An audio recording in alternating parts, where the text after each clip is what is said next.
नमस्ते विद्यार्थियों, मैं राहुल चौधरी। महिला पाठशाला पर आपका हार्दिक अभिनंदन है। प्रिय विद्यार्थियों, अपन राजस्थान पॉलिटी पे परिचर्चा कर रहे थे और आप सभी को विदित है कि अपना उच्च न्यायालय टॉपिक कंप्लीट हो चुका था। और जैसे कि मैंने बताया, अब अपन अधीनस्थ न्यायालय टॉपिक पढ़ेंगे। उच्च न्यायालय व अधीनस्थ न्यायालय ये राज्य की न्यायपालिका के ही पार्ट हैं। जिस प्रकार केंद्र स्तर पर सबसे बड़ा न्यायालय होता है सुप्रीम कोर्ट, उसी प्रकार राज्य स्तर पर सबसे बड़ा न्यायालय होता है उसे बोलते हैं हाई कोर्ट, और जिले स्तर पर जो सबसे बड़ा न्यायालय होता है उसे बोलते हैं डिस्ट्रिक्ट कोर्ट। और आपसे कोई पूछ ले अधीनस्थ न्यायालय क्या होते हैं, तो हाई कोर्ट और सुप्रीम कोर्ट और हाई कोर्ट के नीचे जितने भी न्यायालय होते हैं, ठीक है, उन्हें अधीनस्थ न्यायालय कहा जाता है।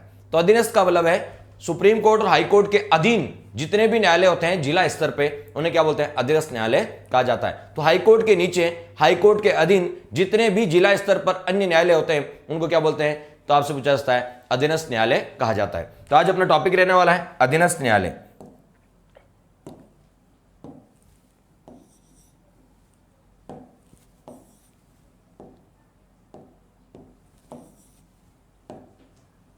तो अपने टॉपिक का नाम है आज जो अधीनस्थ न्यायालय। आपके एग्जाम में कई बार पूछा जाता है अधीनस्थ न्यायालय से रिलेटेड क्वेश्चन। अधीनस्थ न्यायालय, सबऑर्डिनेट कोर्ट भी कहा जाता है इन्हें, अधीनस्थ न्यायालय या सबऑर्डिनेट कोर्ट। अधीनस्थ न्यायालय किसके अधीन, अधीनस्थ किसके अधीन, तो हाई कोर्ट के अधीन जो न्यायालय आते हैं उन्हें बोलते हैं अधीनस्थ न्यायालय कहा जाता है। क्या कहा जाता है, अधीनस्थ न्यायालय कहा जाता है। तो बताओ अधीनस्थ न्यायालयों का उल्लेख कहां मिलता है, तो अधीनस्थ न्यायालयों का उल्लेख भाग 6 में मिलता है। अधीनस्थ न्यायालय का उल्लेख किसमें मिलता है, भाग 6। भाग 6 का संबंध है राज्य सरकार से। और आपको पता है अधीनस्थ न्यायालय क्या होता है, जिला स्तर पे होते हैं, और जिला आपको तो जिले किस में आते हैं, तो बताओ राज्य की प्रशासनिक इकाई में आते हैं। क्लियर हो गया। तो आपसे पूछेंगे भाग 6 जिसमें राज्य सरकार है, वहां अधीनस्थ न्यायालयों का उल्लेख मिलता है। अधीनस्थ न्यायालयों का उल्लेख कौन से अनुच्छेद के बीच मिलता है, तो अधीनस्थ न्यायालयों का जो उल्लेख मिलता है वो 233 से लेके 237 के बीच मिलता है। 233 से लेके 237 तक। आप सभी को पता है जैसे सरकार के 3 अंग होते हैं, ये आपकी राज्य सरकार, और सरकार के कितने अंग होते हैं, 3 अंग होते हैं। सरकार के 3 अंग होते हैं, कौन कौन से, कार्यपालिका, व्यवस्थापिका और न्यायपालिका। कार्यपालिका, व्यवस्थापिका और न्यायपालिका। सरकार के 3 अंग होते हैं, कार्यपालिका, व्यवस्थापिका और न्यायपालिका। कार्यपालिका, देखिए व्यवस्थापिका का काम है कानून बनना, कार्यपालिका उन्हें लागू करवाती है, और न्यायपालिका सही और गलत का डिसीजन करती है। तो राज्य सरकार के कितने अंग होंगे, तो राज्य सरकार के कितने अंग होंगे, 3 अंग होंगे। अब देखिए कार्यपालिका, देखिए राज्य सरकार का उल्लेख किसमें, भाग 6। राज्य सरकार किसमें आती है, भाग 6 में आती है। कौन सा अनुच्छेद के बीच आती है राज्य सरकार, कई बार यह भी पूछा जाता है। तो 152 से लेके 237 तक, 152 से लेके 237 तक भाग 6 है जिसमें राज्य सरकार है। ठीक है। जब आपके सिलेबस में लिख दिया जाता है राज्य सरकार, तो राज्य सरकार सिलेबस में लिखने का मतलब है कि आपको सभी पढ़ना है। जहां राज्य सरकार लिख दिया तो सरकार के 3 अंग पढ़ने हैं, कार्यपालिका, व्यवस्थापिका और न्यायपालिका, यानी राज्य सरकार का मतलब ये होता है। कई बार सिलेबस में शॉर्ट में राज्य सरकार भी लिख दिया जाता है। तो राज्य सरकार का उल्लेख भाग 6 अनुच्छेद 152 से 237। 152 में तो आपको पता है राज्य की क्या है, परिभाषा है। 152 में राज्य की क्या है, परिभाषा है। ठीक है। तो आपसे 152 में तो राज्य की परिभाषा हो गई, और 153 जहां से राज्यपाल का पद शुरू होता है, 153 से लेके 167 तक, 153 से लेके 167 तक क्या है, कार्यपालिका है। फिर व्यवस्थापिका यानी विधानमंडल, ये 168 से शुरू होके और आपको 213 तक है। कहां तक है, 213 तक है। और न्यायपालिका 2 प्रकार की होती है, राज्य में 2। राज्य का सबसे बड़ा कोर्ट कौन सा होता है, हाई कोर्ट, और नीचे कौन सा होता है, डिस्ट्रिक्ट कोर्ट, जिन्हें अधीनस्थ न्यायालय कहा जाता है। तो राज्य में 2 प्रकार की न्यायपालिका होती है, हाई कोर्ट और डिस्ट्रिक्ट कोर्ट। तो आपसे पूछेंगे हाई कोर्ट की न्यायपालिका कहां से कहां तक मिलती है, 214 से 237, 214 से लेकर 237। जैसे कार्यपालिका 152 में तो राज्य की परिभाषा होगी, 153 से लेके 167 तक कार्यपालिका है, 67 के बाद 68, 168 से 213 तक व्यवस्थापिका यानी विधानमंडल है, 213 के बाद 214, 214 से 237 तक न्यायपालिका। अब 214 से लेके 232 तक, जिसमें 32 निश्चित कर दिया है इसलिए 31 पढ़ते हैं। 32 तो निश्चित कर दिया, 31 पढ़ते हैं। तो 214 से 231 तक क्या है, हाई कोर्ट है। ठीक है। और आपको बताया 32 निश्चित कर दिया। अब मैंने कहा 32 निश्चित कर दिया, तो बाकी क्या, 233 से 237 तक क्या है, डिस्ट्रिक्ट कोर्ट है। तो देखिए 214, ये 214 से हाई कोर्ट शुरू होता है, और 200 कहां तक है, 31 तक, 32 निश्चित हो गया है। तो बताओ ये तो हो गया हाई कोर्ट। अब 33 से लेकर 37 तक क्या है, डिस्ट्रिक्ट कोर्ट, और ये 37 आपका पूरा हो गया। तो न्यायपालिका देखो 214 से शुरू होती है और कहां तक है, 237 तक, 214 से लेकर 237 तक। तो क्लियर हो गया, इस प्रकार आपका डिवीजन। तो हम राज्य सरकार का न्यायपालिका वाला पार्ट पढ़ रहे हैं और इसमें हाई कोर्ट कंप्लीट हो गया है। अब अपन कौन सा पढ़ रहे हैं बताओ, डिस्ट्रिक्ट कोर्ट। डिस्ट्रिक्ट कोर्ट का उल्लेख आपको तो भाग कौन से बताओ, 6 में, क्योंकि ये राज्य सरकार का पार्ट है, ठीक है। और आपसे कोई पूछ ले किस आर्टिकल के बीच है, तो बताओ 233 से 237 के बीच है और भाग कौन सा है, 6। अब सारी चीजें आपको क्लियर हो गई होगी कि बताओ राज्य सरकार के न्यायपालिका वाला पार्ट में हाई कोर्ट और अधीनस्थ न्यायालय आते हैं, जिनको अपन पढ़ रहे हैं। क्लियर हो गया। अब देखिए, अब आपसे कोई पूछ ले कि अधीनस्थ न्यायालय में कौन कौन आते हैं, ये भी कई बार पूछा जाता है कि अधीनस्थ न्यायालय के अंतर्गत कौन कौन आते हैं, तो जिला न्यायालय आते हैं। कौन आते हैं बताओ, जिला न्यायालय। या आपसे पूछा जाता है, आपसे नगर सिविल न्यायालय के न्यायाधीश आते हैं, नगर सिविल न्यायालय के क्या आते हैं, न्यायाधीश आते हैं। महानगर मजिस्ट्रेट आते हैं और राज्य न्यायिक सेवा के सदस्य आते हैं। तो आपसे कोई पूछे अधीनस्थ न्यायालय में क्या क्या आते हैं, अधीनस्थ न्यायालय के अंतर्गत, अधीनस्थ न्यायालय, अधीनस्थ न्यायालय के अंतर्गत, अधीनस्थ न्यायालय के अंतर्गत क्या क्या आता है। तो आपसे कोई पूछे अधीनस्थ न्यायालय में केवल जिला न्यायालय आते हैं, नहीं, अधीनस्थ न्यायालय के अंतर्गत क्या क्या आते हैं, तो अधीनस्थ न्यायालय के अंतर्गत जिला न्यायालय आते हैं, जिला न्यायालय आते हैं। और आपसे कोई पूछ ले राजस्थान में कितने जिला न्यायालय है, तो राजस्थान में 35 जिला न्यायालय है। राजस्थान में कितने जिला न्यायालय है, 35। राजस्थान में जिले तो 33 ही है, जिले कितने हैं 33, लेकिन जिला न्यायालय कितने हैं 35, क्योंकि जयपुर और जोधपुर 2 जिले ऐसे हैं जहां पर 2-2 जिला न्यायालय है। तो जिले 33 और जिला न्यायालय कितने हो गए, 35 हो गए। और इसके बारे में मैंने हाईकोर्ट में डिटेल से बताया था कि बताओ 19 जिला न्यायालय, 35 जिला न्यायालयों में से 19 जिला न्यायालय जोधपुर मुख्य पीठ में आते हैं, और आपसे पूछेंगे 16 जिला न्यायालय जयपुर पीठ के अंदर आते हैं। और जिलों की बात करें तो आपसे पूछेंगे 18 जिले जोधपुर मुख्य पीठ में आते हैं, और आपसे पूछा जाता है कि बताओ 15 जिले किसमें आते हैं, जयपुर मुख्य पीठ में आते हैं। और मैंने कहा 2 जिला न्यायालय ऐसे हैं जिनका मुख्यालय जिला स्तर पर नहीं है, जैसे नागौर जिला न्यायालय का मुख्यालय नागौर नहीं है, मेड़ता है, और बाड़मेर जिला न्यायालय का मुख्यालय बाड़मेर नहीं है, बालोतरा में। ये भी तो मैंने जिला न्यायालयों के बारे में डिटेल से बात की थी। तो जिला न्यायालय किसमें आते हैं, अधीनस्थ न्यायालय के अंतर्गत आते हैं। और कौन कौन आते हैं, तो नगर सिविल न्यायालय के न्यायाधीश, नगर सिविल न्यायालय के न्यायाधीश, नगर सिविल न्यायालय के न्यायाधीश, नगर सिविल न्यायालय के न्यायाधीश। तो नगर सिविल न्यायालय के जो न्यायाधीश होते हैं वो भी जिला न्यायालय के अंतर्गत आते हैं, नगर सिविल न्यायालय के न्यायाधीश आते हैं। महानगर मजिस्ट्रेट, महानगर मजिस्ट्रेट, महानगर मजिस्ट्रेट जैसे हमने कहा जयपुर में मजिस्ट्रेट है, जयपुर में क्या बताओ मजिस्ट्रेट, मेट्रोपोलियन मजिस्ट्रेट है, ठीक है। इसी प्रकार जोधपुर में मेट्रोपोलियन मजिस्ट्रेट है, तो महानगर मजिस्ट्रेट। साथ ही साथ और कौन आते हैं, तो बताओ न्यायिक अधिकारी, न्यायिक अधिकारी, न्यायिक अधिकारी, न्यायिक अधिकारी, ये सब जिला न्यायालय के अंतर्गत आते हैं। तो आपसे कोई पूछ ले कि जिला राज्य न्यायिक सेवा के अधिकारी, राज्य न्यायिक अधिकारी, राज्य न्यायिक अधिकारी, ये सारे के सारे जिला न्यायालय के अंतर्गत आते हैं। तो आपसे कोई पूछ ले कि जिला न्यायालय का उल्लेख भाग 6 में, अनुच्छेद पूछे 233 से 237 तक, जिला न्यायालय आपसे पूछेंगे अधीनस्थ न्यायालय का उल्लेख भाग 6 233 से 237 तक।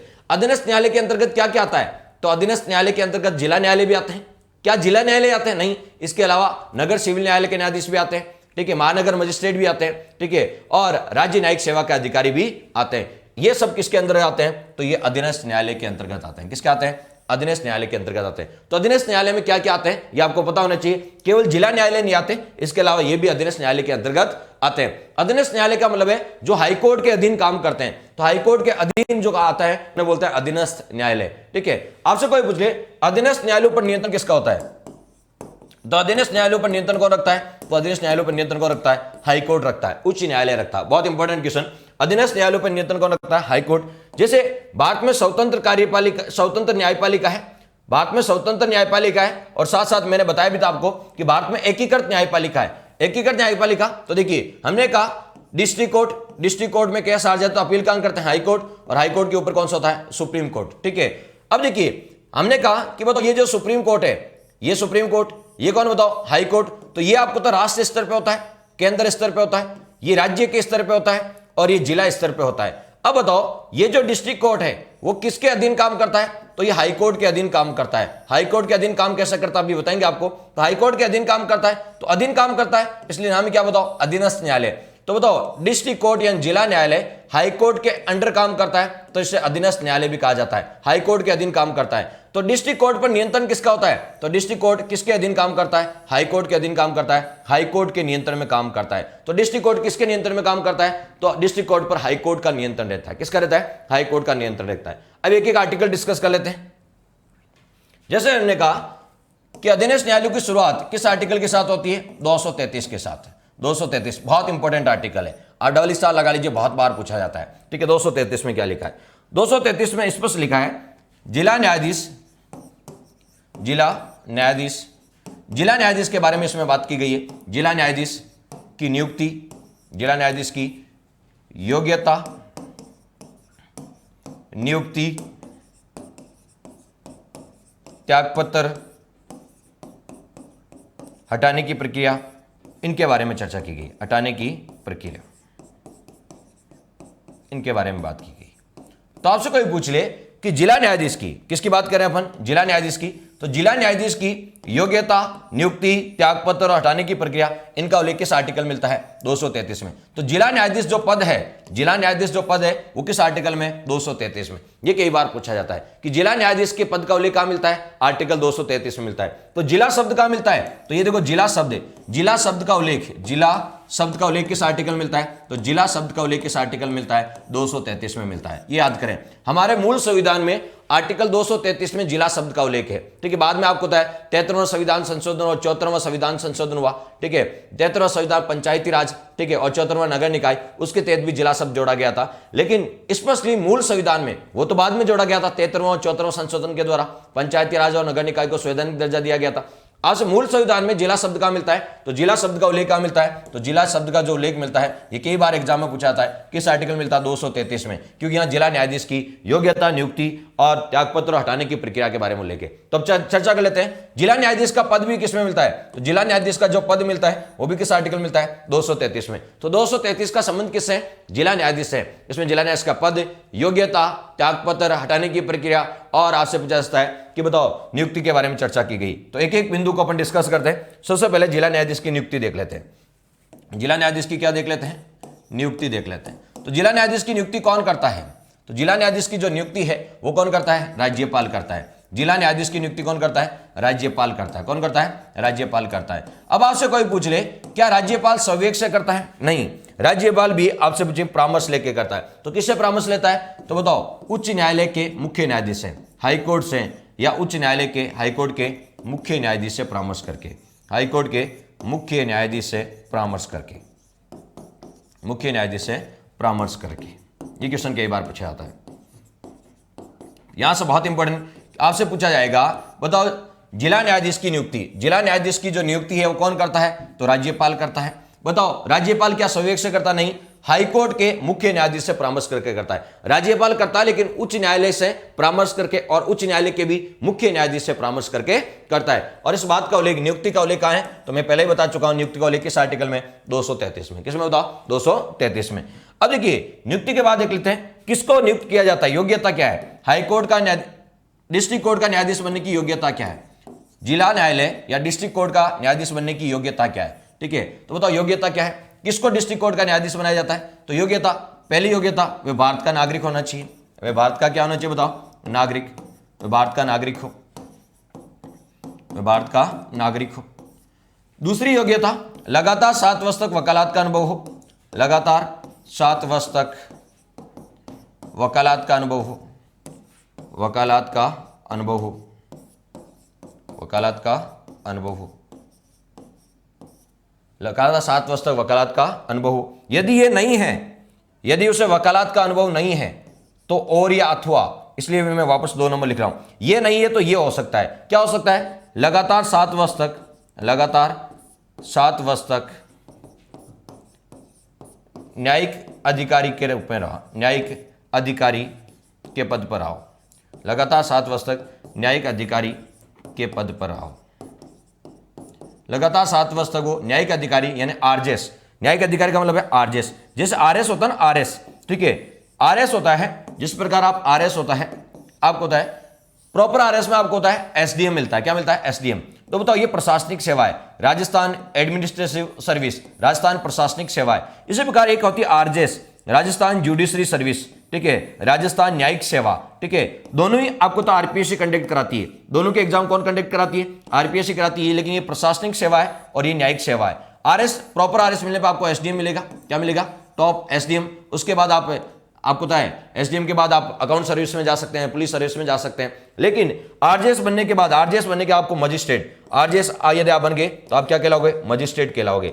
ये मजिस्ट्रेट का मतलब है यदि वो लगातार 7 वर्ष तक न्यायिक अधिकारी रहा हो, राजस्थान जुडिशरी सर्विस का आपको मेंबर रहा हो, या आपसे पूछे मजिस्ट्रेट रहा हो, तो बताओ 7 वर्ष तक तो वो न्यायिक अधिकारी रहा है। यदि वो न्यायिक अधिकारी नहीं है तो उसने 7 वर्ष तक अधिवक्ता के रूप में काम किया है, यानी वकालत का अनुभव हो। इन दोनों में से कोई एक होनी चाहिए, और ये तो कंपलसरी है कि भारत का नागरिक होना आवश्यक है।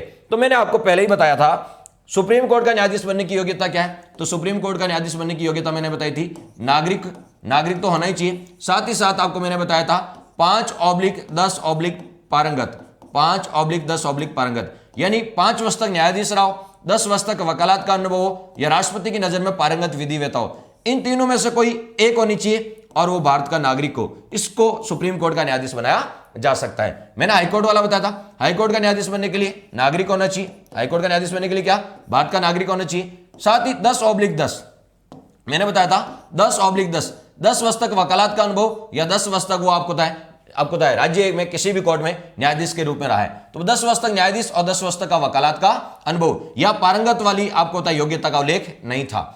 और अब आ जाते हैं डिस्ट्रिक्ट कोर्ट। डिस्ट्रिक्ट कोर्ट में भी आपको उसको बनाया जाता है जो भारत का क्या हो? नागरिक हो। साथ ही साथ आपको था 7/7 वर्ष तक वकालत और 7 वर्ष तक आपको पता है, ठीक है, न्यायिक अधिकारी के रूप में रहो। तो आपको याद करना नहीं है, बहुत सिंपल सा समझ लो। सुप्रीम कोर्ट, देखो नागरिक तो होना ही चाहिए तीनों में। सुप्रीम कोर्ट का न्यायाधीश बनने के लिए 5/10 पारंगत, 5/10 पारंगत, ठीक है। हाई कोर्ट का बनने के लिए 10/10 और डिस्ट्रिक्ट कोर्ट का बनने के लिए 7/7। आराम से आपको तीनों रिविजन हो जाएगा। क्लियर?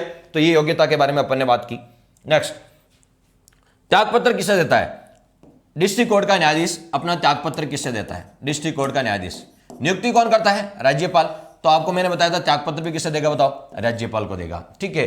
तो आपसे पूछेंगे नियुक्ति राज्यपाल करता है डिस्ट्रिक्ट कोर्ट के न्यायाधीश की, तो आपको बताया त्यागपत्र भी किसे दिया जाएगा? त्यागपत्र भी राज्यपाल। तो त्यागपत्र किसे दिया जाएगा? राज्यपाल को। त्यागपत्र किसे दिया जाएगा? राज्यपाल को दिया जाएगा, राज्यपाल को। तो आपसे पूछा ये त्यागपत्र किसे देते हैं? राज्यपाल को देते हैं। नियुक्ति भी कौन करते हैं? राज्यपाल करते हैं। फिर बात करते हैं हटाने की, बात कर लेते हैं। किसकी बताओ? हटाने की यदि बात करें तो बताओ, हटाने की बात करें तो आपसे पूछेंगे डिस्ट्रिक्ट कोर्ट के, जिला न्यायालय के या डिस्ट्रिक्ट कोर्ट के न्यायाधीश को, जिला न्यायाधीश को कौन हटाता है? तो राज्यपाल हटाता है। कौन हटाता है बताओ? राज्यपाल हटा सकता है। कौन हटाता है? राज्यपाल हटाता है। किससे पूछ के हटाता है? जिससे पूछ के नियुक्त किया था। किससे पूछ के नियुक्त किया था?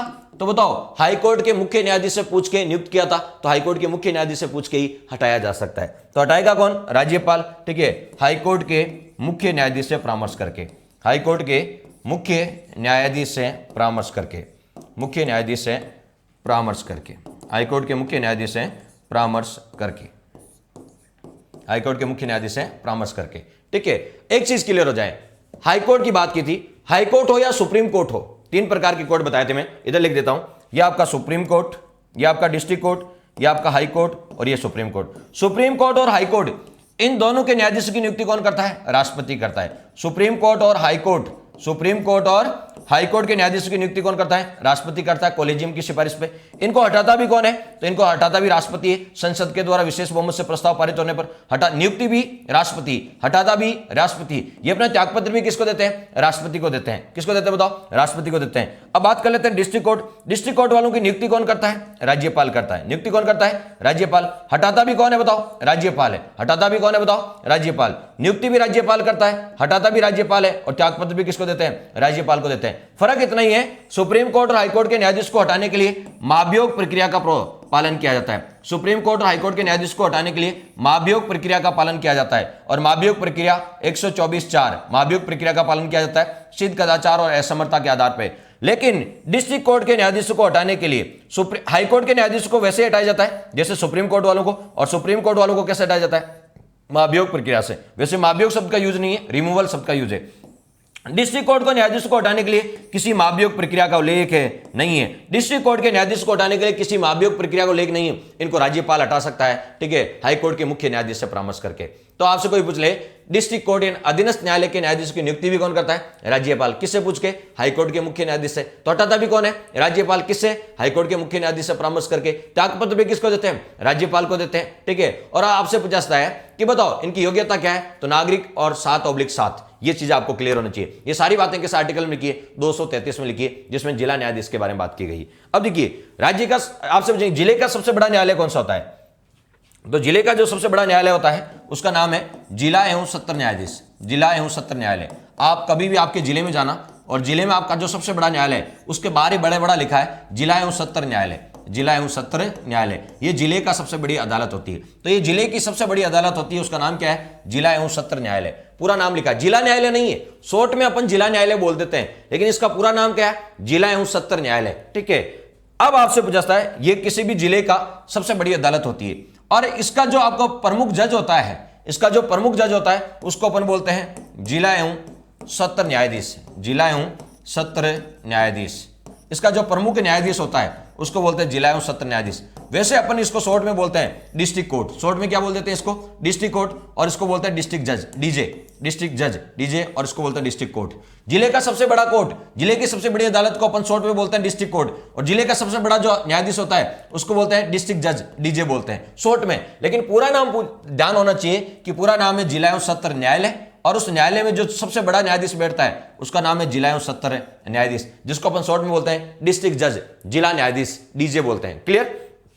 अब देखिए आपसे कोई पूछ ले कि ये जिला एवं सत्र जो न्यायाधीश होता है इसके बारे में अपन बात की थी, जिला न्यायाधीश की नियुक्ति कौन करता है? अभी बात की थी कि जिला जो न्यायाधीश है उसकी नियुक्ति कौन करता है, उसको हटाता कौन है, ठीक है, ये अपना त्यागपत्र किससे देता है, क्या योग्यता है, इनके बारे में अपन ने बात कर ली थी। ये व्यक्ति एक ही होता है जिसको अपन जिला न्यायाधीश बोलते हैं। देखो इधर से शॉर्ट में देख लो, ये जिला और ये न्यायाधीश, इसलिए शॉर्ट में बोलते हैं जिला न्यायाधीश। और ये देखो जिला न्यायालय, तो जिले की सबसे बड़ी अदालत जिला न्यायालय और सबसे बड़ा न्यायाधीश जिला न्यायाधीश, लेकिन पूरा नाम आपको याद होना चाहिए। अब देखिए व्यक्ति एक ही होता है लेकिन दो काम करता है। जब वो सिविल मामलों की सुनवाई करता है, जब वो सिविल का मतलब है दीवानी, रुपए पैसों वाला मामला, जब सिविल या दीवानी मामलों की सुनवाई करता है, जब ये सिविल और दीवानी मामलों की सुनवाई करता है तब उसको क्या बोलते हैं? जब वो सिविल और दीवानी मामलों की सुनवाई करता है तब उसे बोलते हैं जिला न्यायाधीश। क्या बोलते हैं? जिला न्यायाधीश बोलते हैं, जिला न्यायाधीश बोलते हैं।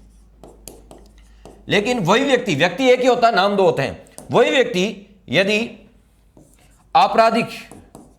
आपराधिक और फौजदारी मामलों की सुनवाई करता है, आपराधिक और फौजदारी मामलों की सुनवाई करता है, आपराधिक और फौजदारी मामलों की क्या करता है? सुनवाई करता है। जब वो आपराधिक और फौजदारी मामलों की सुनवाई करता है तब उसको क्या बोलते हैं? तब उसको बोलते हैं आपको तो सत्र न्यायाधीश। क्या बोलते हैं? सत्र न्यायाधीश बोलते हैं। क्या बोलते हैं? सत्र न्यायाधीश बोलते हैं। क्लियर हो गया? तो आपकी चीजें क्लियर हो गई होगी। देखो इससे अब मैं आपको बहुत क्लियरली बताता हूं। जिला न्यायाधीश, उसको जिला न्यायाधीश कब बोलेंगे?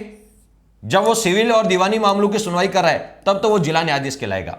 और वही व्यक्ति जब वो आपराधिक और फौजदारी मामलों की सुनवाई करेगा तब उसे क्या बोलेंगे? सत्र न्यायाधीश। न्यायाधीश तो एक ही है, लेकिन आपको पता है जब वो सिविल मामलों की सुनवाई करता है तो जिला न्यायाधीश कहलाता है, और जब वो आपराधिक मामलों की सुनवाई कहलाता है तो उसे बोलता है सत्र न्यायाधीश, जिसे अपन बोलते हैं सेशन जज। ठीक है, सेशन जज। आप सेशन कोर्ट में जाते हैं ना, दो प्रकार के कोर्ट होते हैं। आप बोलते हैं मैं डिस्ट्रिक्ट कोर्ट गया, यानी आप सिविल और यदि आपको दीवानी मामलों का कोई मैटर है तो आप डिस्ट्रिक्ट कोर्ट जाओगे, जिला न्यायालय जाओगे। और यदि मान ली कोई आपराधिक और फौजदारी मामलों का मैटर है तो आप डिस्ट्रिक्ट आपको होता है कोर्ट नहीं जाओगे, फिर आप कहा जाओगे? सेशन कोर्ट जाओगे, सेशन कोर्ट। ठीक है, तो सेशन कोर्ट का मतलब है जहां आपराधिक मामलों की सुनवाई हो रही है, और डिस्ट्रिक्ट कोर्ट का मतलब है जहां सिविल मामलों की सुनवाई हो रही है। व्यक्ति आपको जिले लेवल का सबसे बड़ा जो न्यायाधीश होता है, जिला न्यायाधीश, वो एक ही व्यक्ति होता है लेकिन दो नामों से जाना जाता है। वही व्यक्ति जब सिविल मामलों की सुनवाई करता है तो जिला न्यायाधीश कहलाता है, डिस्ट्रिक्ट जज या डीजे कहलाता है। और वही व्यक्ति जब आपराधिक मामलों की सुनवाई करता है तो उसे सेशन जज कहा जाता है, यानी सत्र न्यायाधीश कहा जाता है। तो जब वो सिविल मामलों की सुनवाई करे तो जिला न्यायाधीश, और आपराधिक या फौजदारी मामलों की सुनवाई करे तो उसे सेशन जज या सत्र न्यायाधीश कहा जाता है। क्लियर हो गया ये सारी चीजें। और ये नाम क्यों रखा जाता है ये भी क्लियर हो गया कि जिला न्यायालय आपको पता है सिविल मामलों की सुनवाई करता है, और सत्र न्यायालय यानी सेशन कोर्ट या आपको आपराधिक मामलों की सुनवाई करता है। बस कोर्ट आपको नाम अलग अलग होता है जहां अलग अलग मामलों की सुनवाई होती है। चलिए, इसका मतलब है जिला न्यायालय सिविल और आपराधिक दोनों मामलों की सुनवाई कर सकता है। तो एक चीज तो क्लियर होगी, जो जिला न्यायालय होता है, ठीक है, जिसे अपन शॉर्ट में आपको होता है डिस्ट्रिक्ट कोर्ट बोलते हैं, वैसे पूरा नाम है जिला एवं सत्र न्यायालय, सिविल और आपराधिक दोनों मामलों की सुनवाई करता है। ठीक है, अब आपसे पूछेंगे जिला जो न्यायाधीश होता है, जिले का सबसे बड़ा न्यायाधीश होता है, वो आपको होता है आपराधिक मामलों में मृत्युदंड दे सकता है। मोस्ट इंपॉर्टेंट, ठीक है, जो जिला न्यायाधीश होता है, जिसे अपन सत्र न्यायाधीश बोलते हैं, जब वो आपराधिक मामलों की सुनवाई करते हैं तो उसे बोलते हैं सत्र न्यायाधीश, आपको जज, सत्र न्यायाधीश। ठीक है, तो सत्र न्यायाधीश होता है वो आपको होता है मृत्युदंड दे सकता है, मृत्युदंड की सजा भी दे सकता है।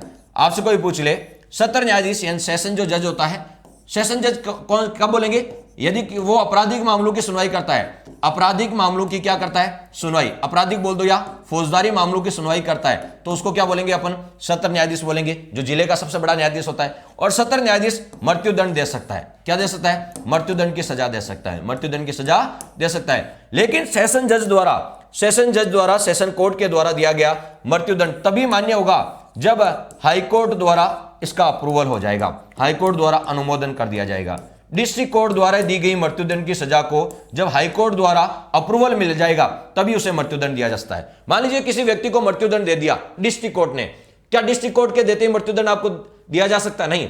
बताओ, डिस्ट्रिक्ट कोर्ट ने यदि मृत्युदंड की सजा या फांसी की सजा दे दी तो हाईकोर्ट के द्वारा इसका अप्रूवल होना जरूरी है, और हाईकोर्ट जब इसका अप्रूवल कर देता है तो उसको मृत्युदंड दिया जा सकता है। तो बताओ, सजा तो दे सकता है डिस्ट्रिक्ट कोर्ट, मृत्युदंड की सजा तो सुना सकता है, लेकिन इसका हाईकोर्ट के द्वारा अनुमोदन होना बहुत जरूरी है, हाईकोर्ट के द्वारा अप्रूवल होना बहुत जरूरी है। यह चीज आपको क्लियर होना चाहिए। अब आपसे पूछेंगे जो जिला न्यायाधीश होता है, डिस्ट्रिक्ट जज होता है, यह प्रशासनिक और न्यायिक दोनों प्रकार के काम करता है। जो जिला न्यायाधीश होता है, जिला न्यायाधीश होता है, यह प्रशासनिक और न्यायिक दोनों प्रकार के काम करता है। जो जिला न्यायाधीश होता है, जिले का सबसे बड़ा जज होता है जिला न्यायाधीश, यह प्रशासनिक और आपको होता है न्यायिक दोनों कार्य करता है। ये न्यायिक कार्य भी करता है और ये प्रशासनिक कार्य भी करता है, न्यायिक कार्य भी करता है और ये प्रशासनिक कार्य भी करता है। प्रशासनिक कार्य, न्यायिक कार्य कैसा करता है? जिले का जो सबसे बड़ा न्यायाधीश है, यह दीवानी और फौजदारी मामलों की सुनवाई करता है। दीवानी यानी सिविल और आपराधिक यानी फौजदारी, दीवानी और फौजदारी मामलों की क्या करता है, सुनवाई करता है। और दीवानी और फौजदारी मामलों की सुनवाई करने के बाद वो क्या करता है, न्याय करने का काम करता है। किसका काम करता है? न्याय करने का काम करता है। इसका मतलब वो न्यायिक कार्य करता है। प्रशासनिक काम कैसे करता है? जो जिला न्यायाधीश होता है, वो अपने अधीन आने वाले सभी न्यायालयों का निरीक्षण करता है। अपने अधीन आने वाले सभी न्यायालयों का क्या कर सकता है, निरीक्षण कर सकता है। सभी न्यायालयों का क्या कर सकता है, निरीक्षण कर सकता है। मान लीजिए डिस्ट्रिक्ट जज है, डिस्ट्रिक्ट जज क्या करेगा, जिले में जितने भी तहसील लेवल पे है, ठीक है, उपखंड लेवल पे है, जितने भी जिले में न्यायालय हैं उन सबका क्या कर सकता है, वो निरीक्षण कर सकता है। क्या कर सकता है? निरीक्षण कर सकता है। तो क्लियर हो गया। तो बताओ, जब वो निरीक्षण करेगा, जिले में जितने भी न्यायालय हैं उनका निरीक्षण करेगा, ठीक है, तो बताओ निरीक्षण करेगा तो वो क्या कहलाएगा, बताओ, प्रशासनिक कार्य करेगा। कौन सा काम कर रहा है? प्रशासनिक कार्य कर रहा है, ठीक है। तो प्रशासनिक कार्य भी करता है क्योंकि वो निरीक्षण का काम करता है। अपने अधीन आने वाले सभी न्यायालयों का वो औचक निरीक्षण कर सकता है, निरीक्षण करने का काम करता है, तो वो प्रशासनिक कार्य भी करता है। और दीवानी और फौजदारी मामलों की सुनवाई करता है तो वो न्यायिक कार्य भी करता है। इसलिए जिला न्यायाधीश न्यायिक कार्यों के साथ साथ प्रशासनिक कार्य भी करता है। ये चीज भी आपको पता होनी चाहिए। अब बात कर लेते हैं, ये सारी बातें किस आर्टिकल की थी? 233 की, जिसमें जिला न्यायाधीश का पद, उसकी नियुक्ति, ठीक है, उसको हटाने की प्रक्रिया, योग्यता, ठीक है, त्यागपत्र, इन तमाम बातों के बारे में अपन ने चर्चा की थी, ठीक है। अब आपसे पूछेंगे जिला प्रशासन, जिला शब्द का उल्लेख भी कहां मिलता है? 233 मिलता है। अब आ जाते हैं 234 पे। 233 के बाद कौन सा? 234 आर्टिकल। आर्टिकल 234 में क्या लिखा है? तो आर्टिकल 234 में दोस्तों लिखा हुआ है कि बताओ, न्यायाधीशों के अलावा, ठीक है, जिला न्यायाधीशों के अलावा अन्य न्यायिक सेवा के अधिकारियों की भर्ती, जिला न्यायाधीशों के अतिरिक्त, जिला न्यायाधीशों की बात तो अपन ने पहले ही कर ली 233 में। इनके अतिरिक्त, जिला न्यायाधीशों के अतिरिक्त, जिला न्यायाधीश जो थे उनको छोड़कर, ठीक है, अतिरिक्त न्यायिक सेवा का जुडिशियल सेवा, ठीक है, व्यक्तियों की भर्ती, न्यायिक सेवा व्यक्तियों की भर्ती। इसको क्या मैं समझाता हूं, आरजेएस, शॉर्ट में बोल सकते हैं आरजेएस की अपन बात करें। किसकी बात कर रहे हैं? आरजेएस की बात कर रहे हैं, ठीक है, आरजेएस, राजस्थान जुडिशरी सर्विस, ठीक है। अब आपसे पूछेंगे जिला न्यायाधीश की बात तो हमने कर ली थी कहां, 233 में। अब हम पढ़ रहे हैं आर्टिकल 234। तो जिला न्यायाधीश के अतिरिक्त, इनके अलावा जो न्यायिक सेवा के अधिकारी है, और न्यायिक सेवा कौन सी होती है, राजस्थान जुडिशरी सर्विस, राजस्थान न्यायिक सेवा, ठीक है, राजस्थान जुडिशरी सर्विस, ठीक है, आरजेएस की भर्ती। तो बताओ आरजेएस का एग्जाम कौन करवाता है, आरपीएससी करवाती है। कौन कराती है, आरपीएससी। बताओ भर्ती की प्रक्रिया कौन कराती है, आरपीएससी। लेकिन ये तो भर्ती प्रक्रिया कराती है, ये तो क्या करती है, भर्ती प्रक्रिया कंप्लीट कराती है, चयन करती है, क्या करती है, चयन करती है, चयन करती है, ठीक है। लेकिन आपसे पूछे इनको नियुक्ति कौन रहता है, इनको नियुक्ति कौन करता है, राज्यपाल करता है। तो आरजेएस की नियुक्ति, आरजेएस की भर्ती तो आरपीएससी करती है, लेकिन आरजेएस की नियुक्ति कौन करता है, राज्यपाल करता है। किससे परामर्श लेके, हाईकोर्ट के न्यायाधीश से परामर्श, हाईकोर्ट के मुख्य न्यायाधीश से परामर्श लेके, हाईकोर्ट के मुख्य न्यायाधीश से परामर्श करके, हाईकोर्ट के मुख्य न्यायाधीश से परामर्श करके, हाईकोर्ट के मुख्य न्यायाधीश से परामर्श करके। तो आपसे पूछेंगे न्यायिक सेवा के अधिकारियों की भर्ती, न्यायिक सेवा अधिकारियों की भर्ती तो आरपीएससी करती है, लेकिन पूछ ले न्यायिक सेवा अधिकारी की नियुक्ति कौन करता है, राज्यपाल करता है। किससे पूछ के, हाईकोर्ट के मुख्य न्यायाधीश से पूछ के। ये बात कहां लिखी है, 234 में। तो 234 किसकी उल्लेख करता है, 234 में लिखा है कि न्यायिक सेवा के अधिकारी यानी मजिस्ट्रेट, आरजेएस बनने के बाद क्या बनोगे आप, मजिस्ट्रेट बनोगे। तो मजिस्ट्रेट की नियुक्ति कौन करता है, तो बताओ राज्यपाल करता है। ये बात लिखिए। तो जिला न्यायाधीशों की नियुक्ति कौन करता है, राज्यपाल करता है, हाईकोर्ट के मुख्य न्यायाधीश से परामर्श करके। ये बात 233 में लिखी थी। कहां लिखी थी, 233 में जिला न्यायाधीश की बात की गई थी। 234 में मजिस्ट्रेटों की बात की गई है, आरजेएस यानी मजिस्ट्रेट की बात की गई है। तो मजिस्ट्रेटों की नियुक्ति भी कौन करता है, तो मजिस्ट्रेटों की नियुक्ति भी राज्यपाल करता है, हाईकोर्ट के मुख्य न्यायाधीश से परामर्श करके। और जब वो मजिस्ट्रेट यदि सिविल मामलों की सुनवाई करेगा तो उसे मुंसिफ मजिस्ट्रेट बोलते हैं। क्या बोलते हैं, मुंसिफ मजिस्ट्रेट। और वही मजिस्ट्रेट जब आपको बताया है कि बताओ आपराधिक मामलों की या फौजदारी मामलों की सुनवाई करता है तो उसे बोलते हैं दांडिक मजिस्ट्रेट। क्या बोलते हैं, दांडिक मजिस्ट्रेट। जैसे हमने कहा एक न्यायाधीश जिला का जो सबसे बड़ा न्यायाधीश होता है, सिविल मामलों की सुनवाई करता है तो बताओ जिला न्यायाधीश कहलाता है, आपराधिक मामलों की करता है तो सेशन न्यायाधीश कहलाता है, सत्र न्यायाधीश कहलाता है। सेम ही मजिस्ट्रेट भी एक ही होता है। आरजेएस बनने के बाद आप सब मजिस्ट्रेट बनते हैं, एलएलबी करने के बाद आरजेएस, आरजेएस के बाद मजिस्ट्रेट बनते हैं। और मजिस्ट्रेट बनने के बाद यदि मजिस्ट्रेट सिविल मामलों की सुनवाई कर रहा है तो वो मुंसिफ मजिस्ट्रेट है, और आपराधिक या फौजदारी मामलों की सुनवाई है तो वो दांडिक मजिस्ट्रेट कहलाएगा। क्या कहलाएगा, दांडिक मजिस्ट्रेट कहलाएगा। इस बात का क्लियर होना। और मजिस्ट्रेटों की नियुक्ति के बारे में उल्लेख किस आर्टिकल में, 234 में। यह आपको पता होना चाहिए। Next article 235। आर्टिकल 235 किसकी बात करता है, आर्टिकल 235 अधीनस्थ न्यायालयों पर नियंत्रण, ठीक है, अधीनस्थ न्यायालयों पर नियंत्रण। जो हम पढ़ रहे हैं कौन से न्यायालय, अधीनस्थ न्यायालय। तो अधीनस्थ न्यायालयों पर नियंत्रण, अधीनस्थ न्यायालयों पर नियंत्रण। तो मुझे बताओ अधीनस्थ न्यायालयों पर नियंत्रण कौन करता है, तो अभी मैंने बताया था अधीनस्थ न्यायालयों पर नियंत्रण कौन रखता है, हाईकोर्ट। तो अधीनस्थ न्यायालयों पर नियंत्रण किसका होता है बताओ, हाईकोर्ट यानी उच्च न्यायालय का होता है। तो उच्च न्यायालय अधीनस्थ न्यायालयों पर क्या रखता है, नियंत्रण रखता है। वो अधीनस्थ न्यायालय के अधिकारियों और कर्मचारियों पर आपको होता है, ठीक है, अनुशासनात्मक कार्रवाई कर सकता है, उनको दंड दे सकता है, तो उन पर नियंत्रण रखता है। तो अधीनस्थ न्यायालयों पर नियंत्रण कौन रखता है, उच्च न्यायालय यानी हाईकोर्ट रखता है। ये बात कहां लिखी है, 235 में लिखी गई। कहां लिखी है बताओ, 235 में लिखी गई। अब पढ़ लेते हैं 236 में, 236 नेक्स्ट आर्टिकल है आपका 236। 236 में क्या लिखा हुआ है, ठीक है, जिला न्यायाधीशों, जिला जो न्यायाधीश होता है, जिला न्यायाधीशों के अंतर्गत आने वाले न्यायाधीश, जिला न्यायाधीशों के अंतर्गत निम्न न्यायाधीश आते हैं, के अंतर्गत निम्न न्यायाधीश आते हैं, निम्न न्यायाधीश आते हैं। ये बहुत अच्छे से समझ लीजिए आप। जिला न्यायाधीश के अंतर्गत निम्न न्यायाधीश आते हैं। जिला न्यायाधीश के अंतर्गत हम बोलते हैं ना जिला न्यायाधीश, तो जिला न्यायाधीश के अंतर्गत कौन कौन से न्यायाधीश आते हैं उनका कंप्लीट आपको होता है, ठीक है, यहां पर विवरण किया गया। तो जिला न्यायाधीश के अंतर्गत कौन कौन से न्यायाधीश आते हैं, इस बात का उल्लेख कहां लिखा है, 236 में। और कई बार पूछ लेते हैं कि जिला न्यायाधीश के अंतर्गत कौन कौन से न्यायाधीश आते हैं, ये पूछा भी जाता है, ठीक है। तो आज में कौन कौन आते हैं, तो देखिए सिविल जिला न्यायाधीश आता है, एक तो सिविल जिला न्यायाधीश आता है, सिविल जिला न्यायाधीश, सिविल जिला न्यायाधीश। एक आता है अपर जिला न्यायाधीश, अपर जिला न्यायाधीश। और कौन आता है, सहायक जिला न्यायाधीश, सहायक जिला न्यायाधीश, ठीक है। एक और कौन सा आता है, संयुक्त जिला न्यायाधीश, संयुक्त जिला न्यायाधीश, संयुक्त जिला न्यायाधीश। तो देखिए जिला न्यायाधीश में और कौन कौन सा आता है, कई बार पूछ लेते हैं जिला न्यायाधीश के अंतर्गत कौन नहीं आते हैं। तो देखो एक तो सिविल आएगा, सिविल जिला न्यायाधीश आएगा, एक आपको पता है संयुक्त आएगा, संयुक्त जिला न्यायाधीश, एक अपर आएगा और एक सहायक जिला न्यायाधीश आएगा। और कौन कौन सा आएगा, तो आपसे पूछेंगे सेशन न्यायाधीश, सिविल के बाद सिविल मामलों की सुनवाई वाला तो सिविल कहलाएगा, लेकिन इसके अलावा आपसे पूछेंगे तो बताओ, जब अपराधियों के मामलों की सुनवाई करेगा, आपराधिक मामलों की, तो उसे बोलते हैं सेशन जिला न्यायाधीश। क्या बोलेंगे? सेशन जिला न्यायाधीश। मैंने कहा सेशन कोर्ट, जब अपराधी के मामलों की सुनवाई करते हैं तो उस कोर्ट को बोलते हैं सेशन कोर्ट, और सेशन जिला न्यायाधीश यानी सत्र जिला न्यायाधीश, सेशन जिला न्यायाधीश। और कौन होगा इसमें? तो आपको पता है अपर सेशन जिला न्याय, अपर सेशन न्यायाधीश, अपर सेशन जिला न्यायाधीश, अपर सेशन जिला न्यायाधीश। और कौन है इसका इसमें? सहायक सेशन जिला न्यायाधीश, सहायक सेशन जिला न्यायाधीश, सहायक सेशन। इसमें सेशन में आपको तो संयुक्त नहीं होता, सेशन में क्या नहीं होता बताओ? संयुक्त नहीं आता, ठीक है। इसके अलावा आपसे मुख्य प्रेसिडेंसी न्यायाधीश, मुख्य प्रेसिडेंसी न्यायाधीश, मुख्य प्रेसिडेंसी न्यायाधीश, मुख्य प्रेसिडेंसी न्यायाधीश, मुख्य प्रेसिडेंसी न्यायाधीश, मुख्य प्रेसिडेंसी न्यायाधीश।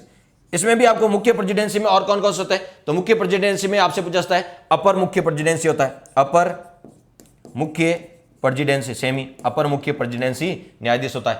एक आपसे पूछे लघुवाद, लघुवाद न्यायाधीश होता है, लघुवाद न्यायालय का न्यायाधीश, लघुवाद न्यायालय का न्यायाधीश, लघुवाद न्यायालय का न्यायाधीश होता है, ठीक है, मुख्य न्यायाधीश होता है। तो देखिए जिला न्यायाधीश में कौन कौन से न्यायाधीश आते हैं, ये क्वेश्चन बहुत बार पूछाता है। तो जिला न्यायाधीश के अंतर्गत आने वाले न्यायाधीशों का जो उल्लेख है वो किस आर्टिकल में? 236 में। कौन कौन से आते हैं? तो इसके बारे में अपन ने बात की। तो जिला न्यायाधीश के अंतर्गत कौन कौन से आते हैं? तो पहले देखिए सिविल वाले मामले को देख लेते हैं। सिविल के 4 होते हैं, सिविल जिला न्यायाधीश, सहायक जिला न्यायाधीश, संयुक्त जिला न्यायाधीश, अपर जिला न्यायाधीश। क्लियर? फिर आ जाते हैं सेशन में, ठीक है। देखिए सेशन जिला न्यायाधीश यानी सेशन न्यायाधीश होता है, ठीक है। इसमें आपको पता है सहायक सेशन न्यायाधीश होता है और अपर सेशन न्यायाधीश होता है। क्लियर हो गया? इसके अलावा मुख्य प्रेसिडेंसी न्यायाधीश, ठीक है, और अपर मुख्य प्रेसिडेंसी न्यायाधीश और लघुवाद न्यायालय का जिला न्यायाधीश होता है। तो ये सारे इसमें आते हैं। कई बार पूछा जाता है कि बताओ जिला न्यायाधीश के अंतर्गत कौन कौन आते हैं? तो जिला न्यायाधीश में इतने सारे आते हैं। क्लियर हो गया? अब नेक्स्ट आर्टिकल है 237, जिसके बारे में आपको पता होना चाहिए। देखिए 237 में क्या लिखा गया कि बताओ जो राज्यपाल के पास ये पावर है कि अधीनस्थ न्यायालयों संबंधी जितने भी प्रावधान हैं वो किसी भी श्रेणी के मजिस्ट्रेट पे लागू कर सकता है। अधीनस्थ न्यायालयों संबंधी जो प्रावधान है, अधीनस्थ न्यायालयों के जितने भी ये प्रावधान है वो किसी भी श्रेणी के मजिस्ट्रेटों पे लागू कर सकता है। ये पावर किसके पास था? राज्यपाल के पास है। तो आर्टिकल 237 के बारे में जान लीजिए।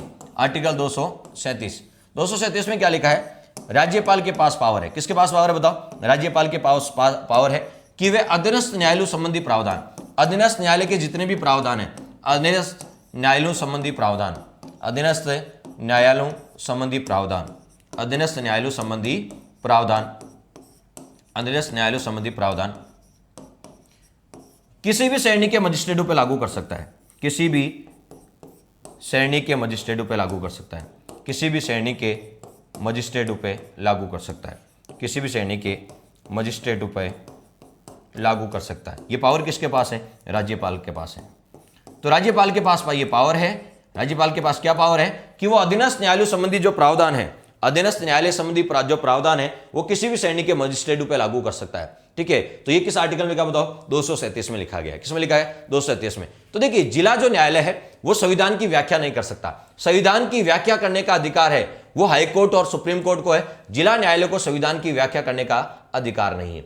और आज आपसे पूछेंगे रिट जारी करने का पावर सुप्रीम कोर्ट और हाई कोर्ट को है, लेकिन डिस्ट्रिक्ट कोर्ट को रिट जारी करने का पावर नहीं है। हां, लेकिन लोक अदालतों का आयोजन आपको पता है सुप्रीम कोर्ट हाई कोर्ट के साथ साथ डिस्ट्रिक्ट कोर्ट भी लोक अदालतों का आयोजन कर सकता है। ठीक है, यह भी आपको पता होना चाहिए। अब ग्राम न्यायालय की थोड़ी अवधारणा देख लेते हैं। क्या है ग्राम न्यायालय, जिसके बारे में आपको पता होना जरूरी है।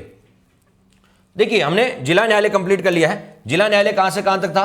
तो 233 से लेके 237 तक, 233 तक 237 तक अधीनस्थ न्यायालय या जिला न्यायालय थे, जिनके बारे में अपन डिटेल से देख लिया। अब एक कंसेप्ट आता है ग्राम न्यायालय। कौन सा बताओ? ग्राम न्यायालय। इस कंसेप्ट को थोड़ा देख लीजिए। ग्राम न्यायालय, ठीक है, अधिनियम जो है, जो ग्राम न्यायालय जो अधिनियम है वो 2008 में आया था। ग्राम न्यायालय अधिनियम कब आया था? ये जो एक्ट बना था, अधिनियम बना था, कब बना था? 2008 में। तो ग्राम न्यायालय संबंधी अधिनियम कब बना था? 2008 में। लेकिन ये लागू कब से हुआ? 2 अक्टूबर 2009 से। याद रखें, ये ग्राम न्यायालय जो है, ठीक है, अधिनियम 2008 में आया था, लेकिन ग्राम न्यायालय अधिनियम कब से लागू हुआ? 2 अक्टूबर 2009 से लागू हुआ। 2 अक्टूबर 2009 से लागू हुआ था। ठीक है, यानी 2 अक्टूबर 2009 को पहली बार ग्राम न्यायालय बना। तो पहली बार ग्राम न्यायालय 2 अक्टूबर 2009 को, ठीक है, कहां बना? यह भी कई बार पूछाता है। तो एमपी भोपाल में बना। तो ग्राम न्यायालय स्थापित करने वाला पहला राज्य कौन सा है? एमपी भोपाल है। ठीक है, यानी एमपी है और एमपी में भोपाल। भोपाल में भी कहा? बरेशिया में। बरेशिया कहां बताओ? बरेशिया, ये प्रॉपर स्थान है। बरेशिया में आपको तो सबसे पहले ग्राम न्यायालय की स्थापना हुई। बरेशिया कहां पड़ता है? भोपाल में पड़ता है। और भोपाल कहां पड़ता है? एमपी में पड़ता है। यहां सबसे पहले आपको तो ग्राम न्यायालय की स्थापना हुई। तो भारत में ग्राम न्यायालय की शुरुआत करने वाला पहला राज्य कौन सा है? तो भारत में ग्राम न्यायालय की शुरुआत करने वाला पहला राज्य कौन सा है? तो शुरुआत करने वाला जो प्रथम राज्य है वो प्रथम राज्य कौन सा है? एमपी है। ये क्वेश्चन कई बार पूछाता है कि भारत में ग्राम न्यायालय की शुरुआत करने वाला पहला राज्य कौन सा है? तो पहला राज्य कौन सा बताओ? एमपी है। और भारत का पहला ग्राम न्यायालय कहां स्थापित हुआ?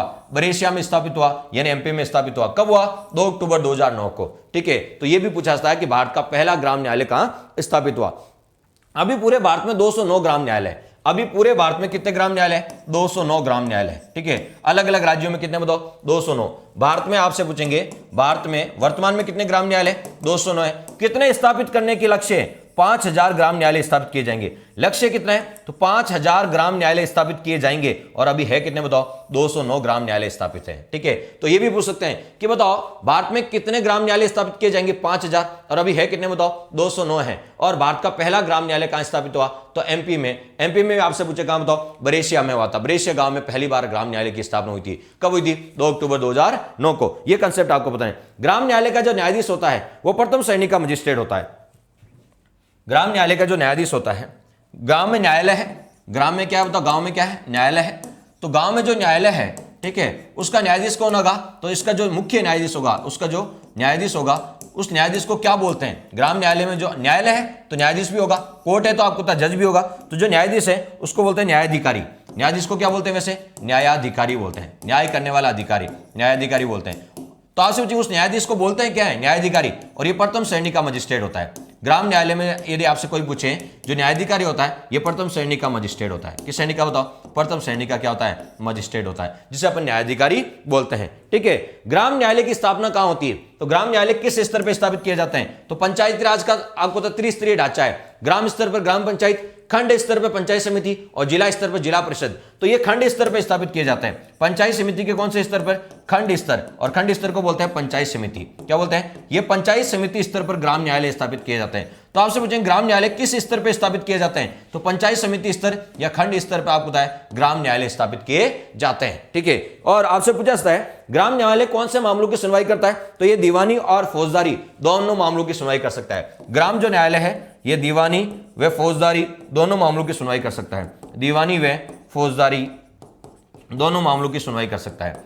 तो आपसे दीवानी मामले यानी सिविल मामले, फौजदारी यानी आपराधिक दोनों मामलों की सुनवाई कर सकता है। तो ग्राम न्यायालय दीवानी और फौजदारी दोनों मामलों की क्या कर सकता है? सुनवाई कर सकता है। तो ये दीवानी और फौजदारी दोनों मामलों की सुनवाई कर सकता है। ये भी आपको पता होना चाहिए ग्राम न्यायालय। इसे चलता फिरता न्यायालय भी बोलते हैं। चलता फिरता न्यायालय क्यों बोलते हैं? मोबाइल कोर्ट, मोबाइल कोर्ट का जो अवधारणा है उसके जनक थे एपीजे अब्दुल कलाम।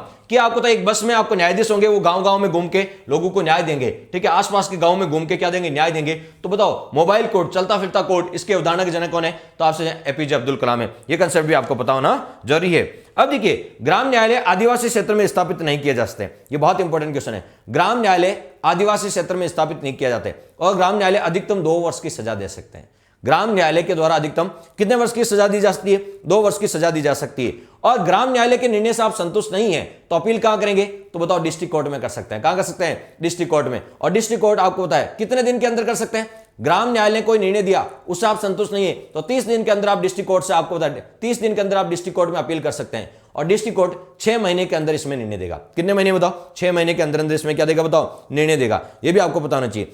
अभी आपसे पूछेंगे राजस्थान में कितने ग्राम न्यायालय है? तो राजस्थान में आपसे पूछा जाता है कि राजस्थान में 45 ग्राम न्यायालय है। कितने बताओ? 45 ग्राम न्यायालय है। ठीक है, तो राजस्थान में वर्तमान में 45 ग्राम न्यायालय है। राजस्थान में पहला ग्राम न्यायालय कहां स्थापित हुआ? तो बस्सी जयपुर में। राजस्थान में पहला ग्राम न्यायालय की स्थापना कहां हुई? बस्सी जयपुर में 27 नवंबर 2010 को। 27 नवंबर 2010 को। और राजस्थान में कितना का लक्ष्य है? एक तो 145 खोले जाएंगे ग्राम न्यायालय, और अभी कितने हैं? 45 है। तो देखिए ग्राम न्यायालय के और कौन कौन से फैक्ट है। तो अभी मैंने आपको बताया था ग्राम न्यायालय आदिवासी क्षेत्र में नहीं स्थापित किए जा सकते। ग्राम न्यायालय, जो ग्राम न्यायालय है यह आदिवासी क्षेत्र में नहीं स्थापित किए जा सकते, आदिवासी क्षेत्र में नहीं खोले जा सकते। तो ग्राम न्यायालय आदिवासी क्षेत्र में स्थापित नहीं किए जा सकते, आदिवासी क्षेत्र में स्थापित नहीं किए जा सकते।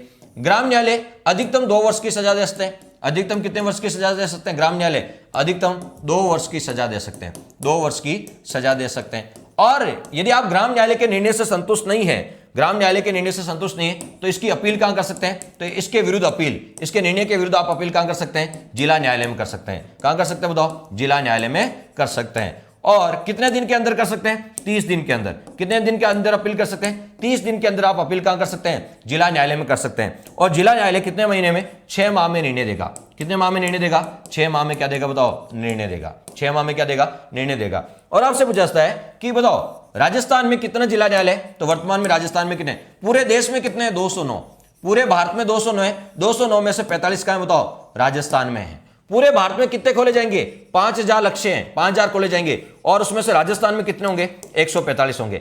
209 है अभी, उसमें से 45 राजस्थान में, 5000 खोले जाएंगे और उसमें से 145 राजस्थान में खोले जाएंगे। अब आपसे राजस्थान में पहला ग्राम न्यायालय कहां लगा?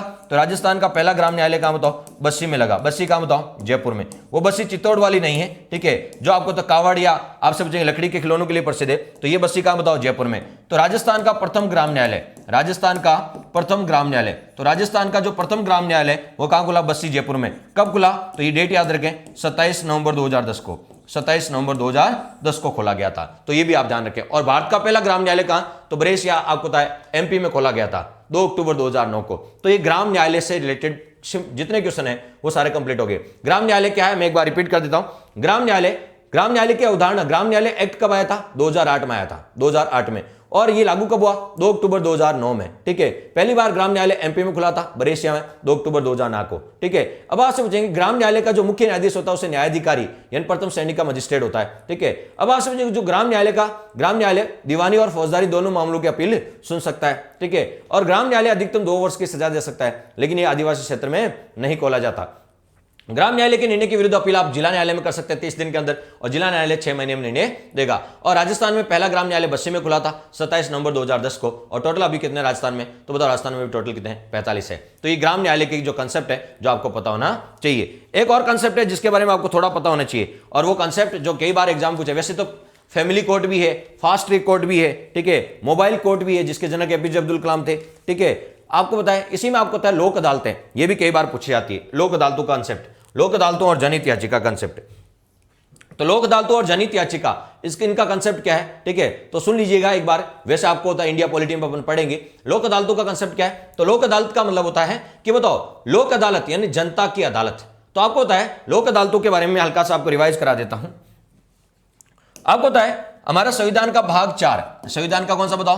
भाग 4 जो है नीति निर्देशक तत्व। संविधान का भाग 4 ये किससे संबंधित है बताओ? नीति निर्देशक तत्व। नीति निर्देशक तत्व 36 से लेकर कहां तक बताओ? 51 तक। और इस भाग 4 में एक आर्टिकल जोड़ा गया 39A। आर्टिकल कौन सा जोड़ा गया? 39A, ठीक है। और 39A, ठीक है, ये कहता है कि राज्य का कर्तव्य बनता है कि वो निःशुल्क न्याय उपलब्ध कराए। राज्य का कर्तव्य बनता है कि वह निःशुल्क व त्वरित न्याय उपलब्ध कराएं, निःशुल्क व त्वरित न्याय उपलब्ध कराएं। ये राज्य का क्या बनता है? कर्तव्य बनता है, ठीक है। और ये जो आर्टिकल जोड़ा गया ये कौन सा बताओ संशोधन के द्वारा जोड़ा गया? 42वां संविधान संशोधन 1976 के द्वारा एक आर्टिकल जोड़ा गया, कौन सा? 39A। और इसमें क्या कहा गया कि राज्य का कर्तव्य बनता है कि वह निःशुल्क व त्वरित न्याय उपलब्ध कराए। तो राज्य सरकार ने इस कर्तव्य को पूरा करने के लिए किसका आयोजन कराती है? अब बताओ सरकार लोक अदालतों का आयोजन कराती है। किसका आयोजन कराती है? लोक अदालतों का आयोजन कराती है। तो जनता को त्वरित और निःशुल्क न्याय उपलब्ध कराने के लिए किसका आयोजन? लोक अदालतों का आयोजन कराया जाता है। तो लोक अदालतों का आयोजन आपको पता किस आर्टिकल के तहत कराया जाता है? 39A के तहत कराया जाता है। ये चीज आपको क्लियर होनी चाहिए। देखिए लोक अदालत, तो लोक अदालतों के बारे में जान लीजिए कुछ बेसिक कंसेप्ट।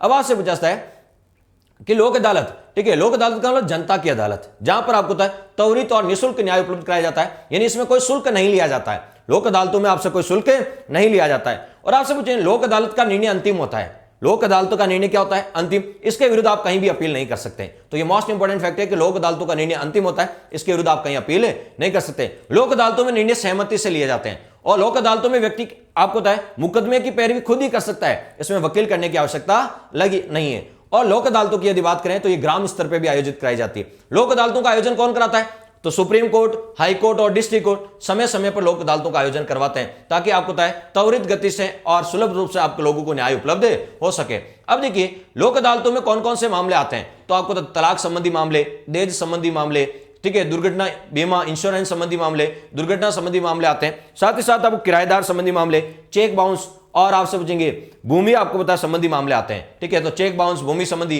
मामले, ठीक है, या अपन तलाक संबंधी, देश संबंधी, दुर्घटना बीमा संबंधी मामले आते हैं, ठीक है, साथ ही साथ किराएदार संबंधी मामले आते हैं। ये सारे लोक अदालतों में दोनों पक्षों की सहमति से सॉल्व किए जाते हैं। अब देखिए लोक अदालतों का आयोजन विधिक सेवा प्राधिकरण 1987 के तहत किया जा रहा है। विधिक सेवा प्राधिकरण 1987 के तहत किया जा रहा है। तो राष्ट्रीय स्तर पर आपको पता है लोक अदालतों का आयोजन कराने के लिए, राष्ट्रीय स्तर पर लोक अदालतों का आयोजन कराने के लिए अब नेशनल लीगल सर्विस अथॉरिटी है, राष्ट्रीय विधिक सेवा प्राधिकरण है, और जिसका गठन कब हुआ था 1987 में। तो राष्ट्रीय स्तर पर नेशनल लीगल सर्विस अथॉरिटी, तो राष्ट्रीय लेवल पर लोक अदालतों का आयोजन कौन कराता है, तो राष्ट्रीय विधिक सेवा प्राधिकरण कराता है, जिसका गठन 1987 में हुआ था। लेकिन आपसे पूछेंगे किसने कार्य प्रारंभ कब से किया, तो 9 नवंबर 1995 से। गठन तो 1987 में हुआ, लेकिन इसने कार्य प्रारंभ कब किया, 9 नवंबर 1995 से। 9 नवंबर 1995 से राष्ट्रीय विधिक सेवा प्राधिकरण ने कार्य प्रारंभ किया। यह राष्ट्रीय स्तर पर लोक अदालतों का आयोजन कराता है।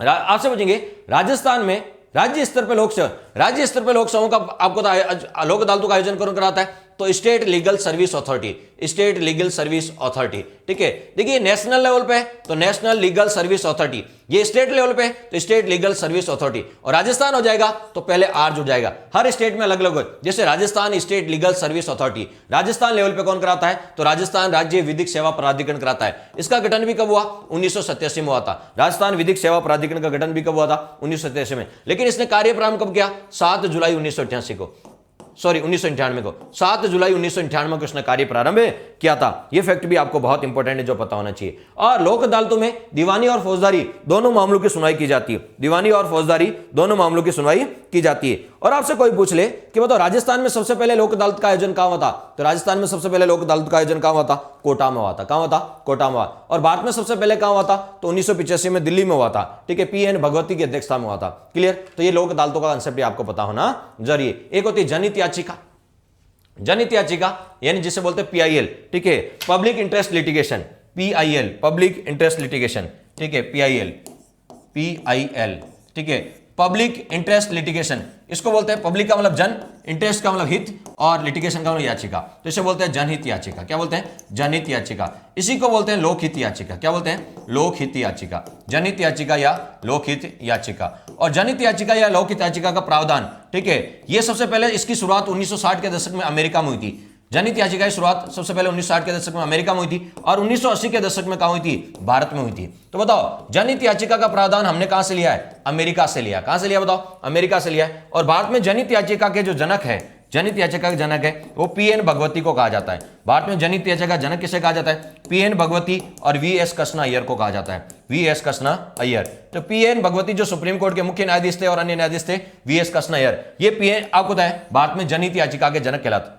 और जनहित याचिका की माता कौन कहलाती है, तो पुष्पा कपिला हिंगोरानी, पुष्पा कपिला हिंगोरानी, पुष्पा कपिला हिंगोरानी। ये जनहित याचिका की क्या कहलाती है बताओ, माता कहलाती है। और आपसे कोई पूछ ले सबसे पहले जो जनहित याचिका कौन से केस में दायर की गई, हुसैन आरा खारतून केस में, हुसैन आरा खारतून केस में जनहित याचिका दायर की गई थी। ठीक है, जनहित याचिका आपको तो इसकी शुरुआत न्यायपालिका के द्वारा की गई। सुप्रीम कोर्ट के जो न्यायाधीश थे पीएन भगवती, उनकी पहल है ये, तो न्यायपालिका की पहल है। तो जनहित याचिका भारत में न्यायिक पहल है। कहां से लिया गया ये प्रावधान, अमेरिका से लिया गया है। जनहित याचिका में किसी व्यक्ति विशेष के हित नहीं, पूरे वर्ग विशेष, समाज विशेष का हित जुड़ा होता है, तो जनहित याचिका दायर की जाती है। जनहित याचिका कहां दायर की जाती है, तो जनहित याचिका सुप्रीम कोर्ट और हाई कोर्ट में दायर की जाती है, डिस्ट्रिक्ट कोर्ट में दायर नहीं की जाती है। ठीक है, और जनहित याचिका में आपको पता है, ठीक है, जनहित याचिका पीड़ित व्यक्ति के द्वारा, उसके रिश्तेदार के द्वारा, या किसी एनजीओ गैर सरकारी संगठन के द्वारा भी दायर की जा सकती है, जिसमें एक समुदाय विशेष का, वर्ग विशेष का हित जुड़ा हुआ हो। जनहित याचिका क्लियर हो गया।